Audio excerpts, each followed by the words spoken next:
Okay, so in this video, let's go to our Salesforce org and see how the prompt builder looks like, right? So in this video, we'll talk about prompt builder and we'll see how the prompt builder looks like, right? So let's move to the Salesforce org. To open the prompt builder, you just need to go to the setup, and from the setup into the quick find box, you just need to search for the prompt builder. And here under the Einstein generative AI, you'll see the prompt builder. Let's click onto this, and this is the same screen, not the same, but this is the screen which you get into the flow builder, into the agent builder, right? So the same way we have the prompt builder as well. So if you scroll down, you will see all the prompt templates available as part of this org, right? All of the standard category one, right? Below the three onto the last are the custom ones which I have created, but let's skip it for now. If you want to create a new prompt template type, you just need to go to the new prompt template, right? And it will open a new prompt builder for you, right? So here it will ask you about the new prompt template, some of the details of it, what prompt template type you want to use, right? So if you click onto this pick list, you will see a complete list available of whatever prompt template types you can create, right? So if you see here, you will find the same list available here. So in the previous session, we already have discussed about all of the prompt template types available. So these prompt template types are coming into this list. So what type of fields and what type of prompt template type you want to create, right? So you can create any of the prompt template type, but let's select the field generation one for this example. Prompt template name, what name you would want to give for this prompt template type. So let's give it a name of contact summary, or maybe let's give a demo field generation. The API name would be auto populated. What object? It will also ask you about the object. It says that select the object that contains the field you want Einstein to help users complete, right? So let's select any of the field. Let me just select account here, because I just want to show you the I just wanted to show you the prompt builder in this video, not any of the prompt template type. This is just for the example. Let me just click on next, and here this will once you click onto the next button, it will open up the prompt builder for you. If you see onto the left hand side, it is showing you the prompt builder, right?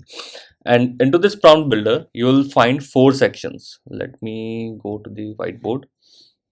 Into this prompt builder, you will see 4 sections. The complete prompt builder is divided into 4 sections. The first section is the settings one, where you can change some settings related to your prompt builder, the basic settings, right? And the second, third, and fourth, these sections are very much important. The second section is nothing but creating your prompt template.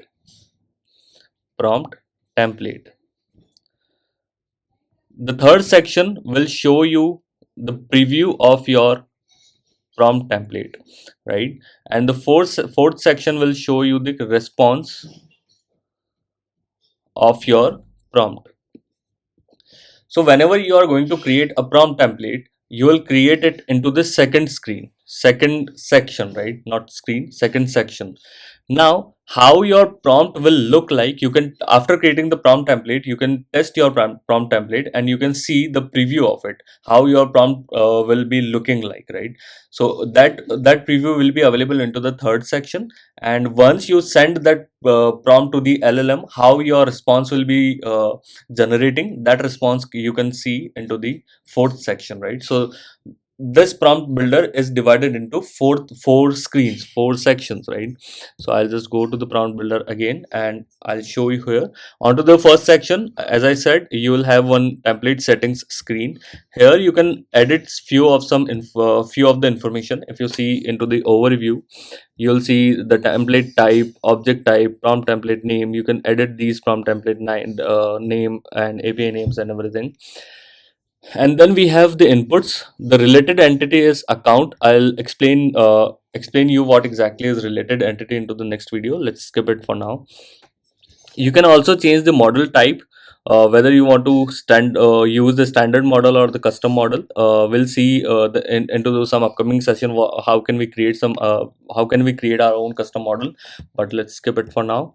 What Into the standard models, what model you want to use in order to generate the answer, right? So here is a complete list of available standard models which you can use to generate some good answers, right? So if you want to use the Google Gemini 2.0 flashlight, right? So there are plenty of models, standard models available which you can use. What are the limits if you want to set, or maybe these are showing some general limits which this model has, right? And then we have file exclusion priority, right? We'll see it later. What languages your prompt can be into, right? So I have selected all of the languages for now. Now comes the second screen, which is prompt. Into this section you will be creating your prompt template, right? So let's say I'll create a prompt template of, let's say, generate a record summary of this account, right? Now, instead of this keyword, I just want to replace my original account name, right? So this is my prompt template which I have created.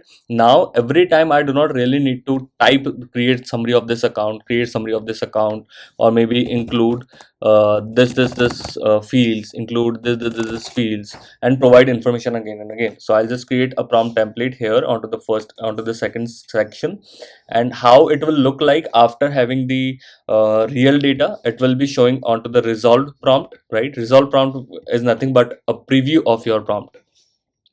Then onto the last section we have generated response. It will show you how your response is looking like, right? So if you want to test after creating the prompt template type, if you want to test your prompt template, you can use this particular screens, right? And once you save and activate it, it means you can now after activating this prompt template type, you can utilize these prompt template types onto your record detail page.